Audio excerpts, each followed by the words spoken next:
Hello, I'm Dr. Allison Hayes. I'm an associate professor of medicine in the Division of Cardiology at Johns Hopkins University, and I serve as the medical director of echocardiography across the Johns Hopkins health system. It's my pleasure to talk about my research, which focuses on how vascular health, especially the health of the coronary endothelium, affects cardiovascular risk in women. Preeclampsia is a very serious complication of pregnancy that causes high blood pressure and can affect multiple organs, including the heart, kidneys, and liver.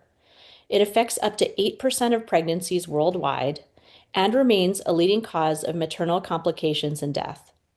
But even after full recovery, women who've experienced preeclampsia face a much higher risk of heart disease later in life. What we haven't fully understood is why this happens. Why does a pregnancy complication translate into higher cardiovascular risk decades later? At Johns Hopkins, our team has been exploring the connection between preeclampsia, vascular health, and stress. In our latest study, led by investigators at Hopkins, including Dr. Anna Minhas, Drs. Kwapong and Garios, and myself, we used advanced cardiac MRI techniques with stress to measure coronary endothelial function.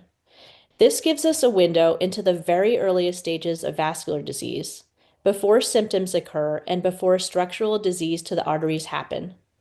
We studied women who had preeclampsia and compared them to control women who had healthy pregnancies. And what we found was very striking.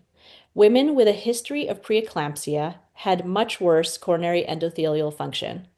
And among these women, those who had higher degrees of perceived stress or depressive symptoms had the greatest degree of vascular dysfunction. This suggests that psychological stress and depression may directly influence heart disease and vascular health in women after preeclampsia.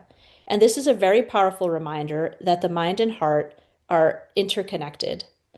These findings also highlight the importance of a more holistic approach to women's cardiovascular care, one that integrates not only physical well-being, but emotional well-being and vascular health, especially in the immediate years after pregnancy. Our next step in our investigation is to follow these women over time to determine whether reducing stress using a variety of methods, including counseling or social support, can actually improve vascular function and lower long-term risk. Ultimately, the goal of our research is to define how we think about women's cardiovascular health, not just as something that begins in midlife, but as more of a continuum that starts early and during and after pregnancy.